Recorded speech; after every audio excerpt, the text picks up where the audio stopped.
तो कहानी की शुरुआत होती है और हमें अमेज़न के जंगल में एक ऐसे जादुई पेड़ के बारे में बताया जाता है जिसके फूल की एक पंखुड़ी से सभी तरह की बीमारियों का इलाज किया जा सकता है। और इस तिलिस्मी पेड़ को हासिल करने के लिए बरसों से लोग इसके खोज में लगे हैं, जिसमें से एक इंसान टॉन एपेडियस है जिसने उस चंद्र वृक्ष को हासिल करने की ठान ली थी। लेकिन यहाँ अमेज़न के जंगल से बच पाना हर किसी के लिए संभव नहीं था और इसकी यह कोशिश भी लगभग खत्म हो चुकी थी। उसे लगने लगा था कि वो अब यही खत्म हो जाएगा, पर यहाँ कुदरत को कुछ और ही मंजूर था और यहाँ पेडियस अपने जीवन की आखिरी सांस गिर रहा था। तभी उसे बचाने यहाँ के कबीले वाले आते हैं, जहाँ हेपेडियस को उस वृक्ष तक पहुँचने का रास्ता मिल जाता है और उसे देखकर हेपेडियस उन कबीले वालों पर अपना कहर बरसाने लगता है और उनकी उस लॉकेट को जिसमें चंद्र वृक्ष तक पहुंचने का रास्ता था वो अपने कब्जे में कर लेता है। पर यहाँ उन कबीले वालों की देवी के द्वारा उन्हें श्राप दिया जाता है, जिसकी वजह से वो वहीं जंगल में कैद हो जाते हैं। अब यहाँ सीन चेंज होता है और हमें एक मीटिंग को दिखाया जाता है, जहाँ हाउटॉन उस चंद्र वृक्ष तक पहुँचने का रास्ता दिखाते हुए उस चंद्र वृक्ष के बारे में बता रहा होता है। तभी इस महफिल में बैठे एक लड़की जिसका नाम एना है उठकर स्टोर में जाती है, क्योंकि यहाँ स्टोर में उस लॉकेट को रखा गया था जिसमें चंद्र वृक्ष तक पहुंचने का राज होता है। खैर आपको बता दूं, यहाँ एना और हाउटॉन भाई बहन होते हैं जो कि इस लॉकेट को हासिल करने आए हैं और यहाँ एना उस लॉकेट को हासिल करके भागने लगती है, जहाँ वो कई मुसीबतों से बचते हुए आखिरकार उस लॉकेट को हासिल करने में कामयाब हो जाती है। पर यहाँ इस बात से प्रिंस जॉफिन काफी नाराज होते हैं और वो अपने आदमियों को ही मारने लगते हैं। और दूसरी ओर हमें एना और हाउटॉन को दिखाया जाता है, जहाँ एना हाउटॉन को अमेज़न जाने को कहती है, पर यहाँ हाउटॉन वहाँ जाने से मना कर देता है, पर एना उसे वहाँ जाने के लिए मना लेती है। इसके बाद सीन चेंज होता है और हमें अमेज़न को दिखाया जाता है, जहाँ नदी पर हमें एक जहाज को दिखाया जाता है और यहाँ हमें एक इंसान को दिखाया जाता है जिसका नाम हैपर होता है, जो अपने जहाज पर बहुत सारे टूरिस्ट को गाइडिंग कर रहा होता है। पर वो यहाँ उन सारे लोगों से ज्यादा पैसे कमाने के लिए अपने द्वारा बनाई गई जगह पर ले जाता है और उन्हें डराने लगता है और उनसे हर बात का पैसा लेने लगता है। इसके बाद हमें एना और उसके भाई को दिखाया जाता है जो एक मार्केट में आए हैं। दूसरी ओर हमें हैपर को दिखाया जाता है जो पैसे कमाकर मिस्टर नीलो को देता है, क्योंकि हैपर उससे काफी पैसे उधारी ले चुका है। पर नीलो उस पैसे को लेकर हैपर के जहाज का इंजन ले जाता है और उसकी चाबी अपने लॉकर में रख देता है। इधर एना मिस्टर नीलो से मिलना चाहती है, क्योंकि वो उससे जहाज लेकर अमेज़न जाना चाहती है।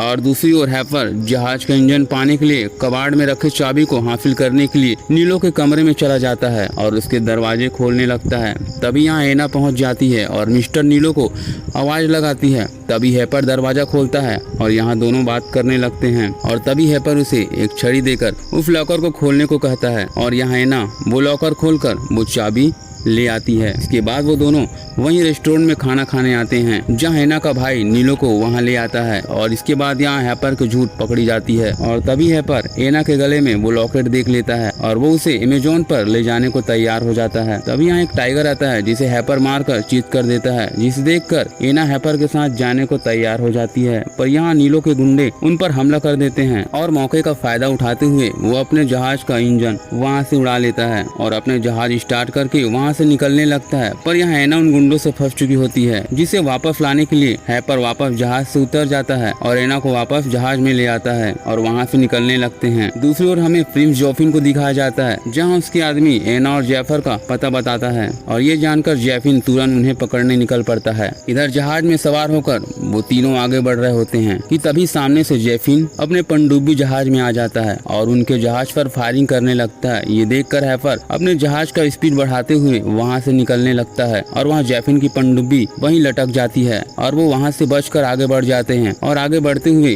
वो कई सुंदर चीजें देखते हैं और तभी वो आगे का सफर उस नक्शे की सहायता से करते हैं। दूसरी ओर हमें प्रिंस जैफिन को दिखाया जाता है जो अपने नाकामी से काफी परेशान है। इधर उन्हें सफर करते हुए काफी समय बीत जाता है और उन्हें भूख लगती है, इसलिए हैपर चूहे की सहायता से पिराना मछली फंसाकर उन्हें खिलाता है। इसके बाद रात हो जाती है और वो सोने लगते हैं। तभी एना का भाई चिल्लाते हुए बाहर आता है, क्योंकि उसके पीछे वही टाइगर होता है, पर वो टाइगर तो हैपर का पाला हुआ जानवर होता है, जिसके बारे में अब एना को और उसके भाई को पता चल जाता है, इसलिए वो हैपर पर काफी गुस्सा करती है। तभी हमें प्रिंस जैफिन को दिखाया जाता है जो ऐसी जगह पर पहुंच चुका है जहां लोग आने से डरते हैं और यही वो जगह है जहां हेपेडियस को सजा दी गई है। तभी जैफिन सदियों से पड़े हेपेडियस के उस स्टेच्यू पर नदी के पानी का कुछ बूंदे डालता है, जिससे वो जीने लगता है। इसके बाद जैफिन उससे सौदा करता है कि मैं तुम्हें नदी का पानी दूंगा और बदले में तुम मुझे उस चंद्र वृक्ष को ला कर दोगे, जिससे तुम्हारा श्राप भी खत्म हो जाएगा और हम दोनों यहाँ राज करेंगे। और हेपेडियस को सौदा मंजूर हो जाता है। इसके बाद जेफिन वहाँ ब्लास्ट करता है, जिससे वहाँ पानी बहने लगता है और हेपेडियस जिंदा हो जाता है। और इसके बाद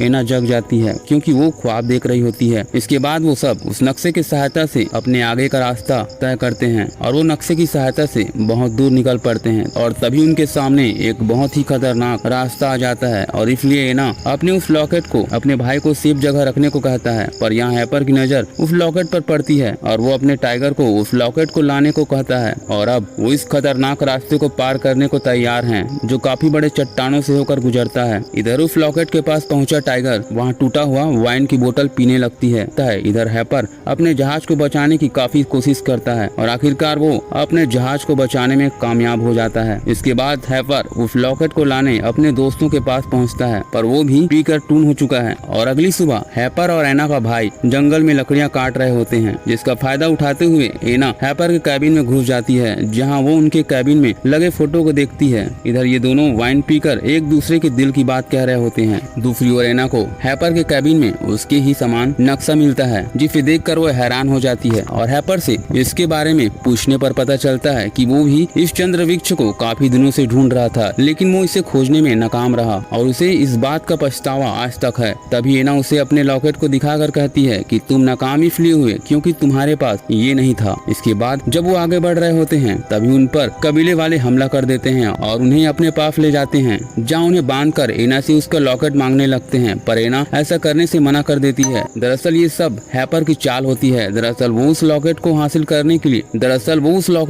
करके उस चंद्र वृक्ष तक पहुंचना चाहता था, पर उससे पहले ही हैपर की पोल पट्टी खुल जाती है, क्योंकि ये कोई कबीले वाले नहीं बल्कि हैपर के दोस्त होते हैं, जो उसके कहने पर ये ड्रामा कर रहे होते हैं। ये जानकर एना और उसका भाई हैपर को मुक्का मारकर वहाँ से चले जाते हैं और आगे वो उस कबीले की एक लड़की से उस लॉकेट में लिखे हुए शब्द का मतलब पूछने लगते हैं। और वो लड़की उस लॉकेट का सही मतलब एना को बताती है और एना उस लॉकेट के बारे में जानकर आगे का सफर अकेली तय करना चाहती है, लेकिन हैपर उसे अकेले नहीं जाने देना चाहता। और तभी यहाँ देखते ही देखते उन पर हमला होने लगता है और ये देखकर हैपर एना को यहाँ से तुरंत ले जाना चाहता है, पर एना उस पर भरोसा नहीं करती। तभी उन्हें बाहर किसी की चीखने की आवाज सुनाई पड़ती है और ये सुनकर वो दोनों बाहर जाकर देखते हैं। तभी वो सामने हेपेडियस को देखते हैं, जो श्राप के कारण इनके शरीर के हर तरफ सांप लिपटे होते हैं, जो लोगों को मार रहा होता है। और तभी वो हैपर और एना के सामने आ जाता है। तभी मौका देखकर एना वहाँ से भागने लगती है, पर वहाँ की जादुई पेड़ उसे जकड़ लेती है। तभी हैपर उसे बचाने की कोशिश करता है। तभी वहाँ एक वृक्ष वाला आदमी जिंदा हो जाता है और हैपर इससे लड़ने लगता है। इतने में एना खुद को छुड़ा लेती है, पर यहाँ एक दूसरा राक्षस आ जाता है, जो एना पर हमला करके उस लॉकेट को छीन लेता है और उसे हेपेडियस को दे देता है। इतने में हैपर और हेपेडियस के बीच काफी लड़ाई होती है, जिसमें हैपर के सीने में खंजर घुस जाता है, पर वो उस लॉकेट को पकड़कर सीधे एना को दे देता है और इसके बाद वो नदी में गिर जाता है। और तभी बाकी के बचे हुए लोग एना को वहाँ से भागने में मदद करते हैं और उसे नदी से दूर जाने को कहते हैं। पर यहाँ अब भी एना के पीछे वो राक्षस पड़े होते हैं, जो कि उस लॉकेट को हासिल करना चाहते हैं। यहाँ एना उसके गिरफ्त में आने ही वाले होती है कि पीछे से उसका साथी कहता है कि नदी दूर है और वो सब वापस उल्टी दिशा में जाने लगते हैं। अगली सुबह वो अपने भाई को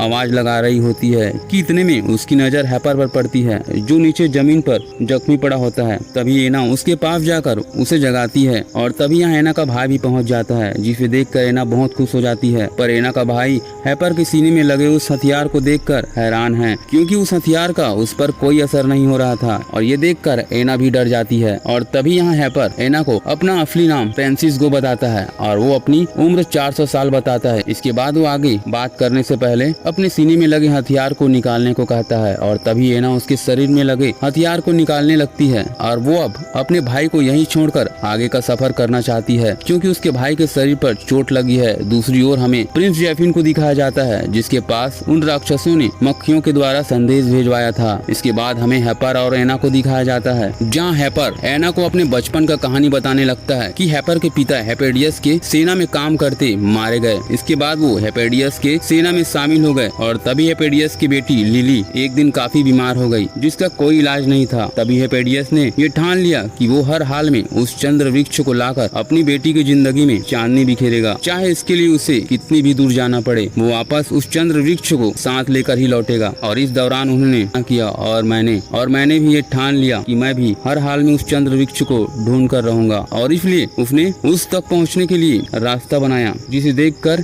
एना खुश हो जाती है। और आगे वो सब एक एक करके जंगल का शिकार होते गए और तभी उस कबीले वालों ने उस चंद्र वृक्ष की सहायता से उन सब की जान बचाई। पर यहाँ हेपेडियस को वो चंद्र वृक्ष तक पहुँचना था, इसलिए उसने उसके सरदार को मार दिया और उसकी लड़की को पकड़ना चाहा। और तभी उसके मुखिया ने उन सबको श्राप दिया कि अगर वो पानी से दूर जाते हैं तो वो जीवन भर के लिए उस जंगल में कैद हो जाएंगे। तभी हैपर ने उन्हें एक गड्ढे में गिरा दिया, जिससे कि वो कभी भी बाहर ना आ सके। पर पता नहीं किसने उन्हें वहाँ से बाहर निकाला। तभी एना उससे पूछती है कि तब तुमने पूरी जिंदगी क्या किया। तभी हैपर कहता है कि मैंने शहर बनाया, नए दोस्त बनाए और अब मैं नदी से दूर नहीं जा सकता, इसलिए एक नाव बनाकर टूरिस्ट बन गया और लोगों को घुमाने लगा। और इसके बाद हमें एना के भाई को दिखाया जाता है, जो नाव पर सवार होकर आगे बढ़ रहे होते हैं। तभी यहाँ प्रिंस जेफिन आकर उसे पकड़ लेता है और उसे धमकाकर एना और हैपर का पता पूछने लगता है। और इधर हमें हैपर और एना को दिखाया जाता है, जो लालूना रोटा पहुँच जाते हैं, जहाँ वो चारों तरफ से चट्टानों से घिर जाते हैं। और तभी हैपर एना को नीचे एक गेट खोलने को भेजता है। पर यहाँ समस्या ये थी कि एना को तैरने नहीं आता, लेकिन फिर भी एना इस काम को करने के लिए तैयार हो जाती है और वो दोनों पानी में कूद जाते हैं और उस गेट को खोलने की कोशिश करते हैं। और इस दौरान एना वहीं बेहोश हो जाती है। पर इतने में वहाँ पानी का स्तर कम होने लगता है और ये देखकर वो दोनों बहुत खुश हो जाते हैं। और तभी यहाँ प्रिंस जेफिन आ जाता है, जिसके कब्जे में उसका भाई है और वो उनसे उस लॉकेट को मांगता है और एना उसे लॉकेट दे देती है। और इसके बाद वो सब एक खुफिया रास्ते में आगे बढ़ने लगते हैं, जहाँ वो चंद्र वृक्ष होता है, जो पूरी तरह से सूख चुका है। इसके बाद वो उस लॉकेट को सेटलमेंट करता है, जिसे सही सेट करने के लिए एना अपनी दिमाग का इस्तेमाल करती है। और इसके बाद वो आखिरकार चंद्र वृक्ष के सामने आ जाता है और देखते ही देखते एना हैपर को गोली मार देती है और अब वो चंद्र वृक्ष की तरफ बढ़ने लगती है। पर यहाँ हैपर नहीं मरता, वो जिंदा हो जाता है, क्योंकि उसकी उम्र 400 साल तक की है। और तभी हैपर उनके आदमियों को मारने लगता है। इधर एना पंखुड़ी तोड़ने के लिए दौड़ने लगती है और अंत में वो चंद्र वृक्ष की पंखुड़ी पाने में कामयाब हो जाती है। पर अचानक वो उस पेड़ से गिरने लगती है, जिसका फायदा उठाकर जेफिन उससे वो पंखुड़ी मांगने लगता है। पंखुड़ी उसके हाथों से गिर जाती है, जिसे पाने के लिए हैपर आगे बढ़ने लगता है और आखिरकार वो उस पंखुड़ी को पा जाता है। इधर वो राक्षस प्रिंस जेफिन को मार देता है, क्योंकि उसने उससे गद्दारी की थी। इसके बाद हैपर उस पंखुड़ी को दिखाकर उन राक्षसों का ध्यान अपनी ओर करता है और नदी से दूर भागने लगता, जिससे कि वो जंगल में फिर से कैद हो सके। और यहाँ हैपर और उन राक्षसों के बीच लड़ाई होने लगती है और वो हैपर से उस पंखुड़ी को मांगने लगता है। पर हैपर तो पहले से उस पंखुड़ी को एना के भाई को दे चुका होता है। तभी चलते चलते उसका जहाज एक पत्थर से टकरा जाता है और वहाँ एक ब्लास्ट होता है, जिससे वहाँ का सारा पानी बह जाता है, जिससे उन सबको फिर से वो जंगल अपने चपेट में ले लेती है और सबको फिर से स्टेचू में बदल देती है। तभी एना ये देखकर काफी उदास हो जाती है और वो उस पंखुड़ी को उसके बॉडी से टच करके वहाँ से जाने लगती है। तभी अचानक हैपर का शरीर अच्छा होने लगता है। तभी एना को समझ आ जाता है कि हैपर फिर से ठीक हो सकता है और वो वापस हैपर के पास आती है, जहाँ हैपर अब पूरी तरह से ठीक हो जाता है। और अब एना और हैपर दोनों एक दूसरे से मिलकर बहुत खुश होते हैं और इसके बाद इस मूवी का द एंड हो जाता है। दोस्तों, मेरे वीडियो को लाइक और सब्सक्राइब जरूर करें। मैं मिलता हूँ आपको अगले वीडियो में।